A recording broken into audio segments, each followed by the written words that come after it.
গভীর সমুদ্রে ডাকাতির শিকার হয়ে ইঞ্জিন বিকল অবস্থায় ভাসতে থাকা একটি মাছ ধরার বোট থেকে ১৫ জন জেলেকে নিরাপদে উদ্ধার করেছে বাংলাদেশ কোস্টগার্ড। শুক্রবার ১৫ই আগস্ট ২০২৫ তারিখে কোস্টগার্ডের মিডিয়া কর্মকর্তা লেফটেন্যান্ট রাফিদ আস-সামি এই তথ্য নিশ্চিত করেন। ঘটনার বিবরণে তিনি জানান, গত ৮ আগস্ট ২০২৫ তারিখে ১৫ জন জেলেসহ মাছ ধরার ট্রলারটি সমুদ্রের উদ্দেশ্যে রওনা হয়। ১২ই আগস্ট নোয়াখালীর হাতিয়া থানাধীন চর ঈশ্বর গাঙ্গুরিয়ার চরের দক্ষিণে গভীর সমুদ্রে তারা ডাকাতের কবলে পড়ে।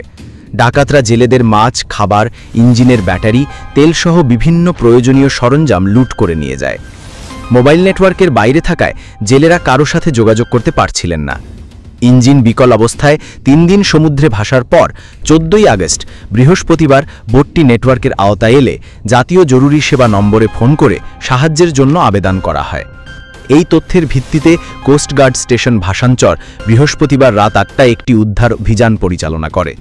অভিযানে ১৫ জন জেলেসহ ইঞ্জিন বিকল বোটটিকে নিরাপদে উদ্ধার করা হয়। উদ্ধারের পর জেলেদের প্রয়োজনীয় সহায়তা দিয়ে বিসিজি স্টেশন ভাসানচরে নিয়ে আসা হয়।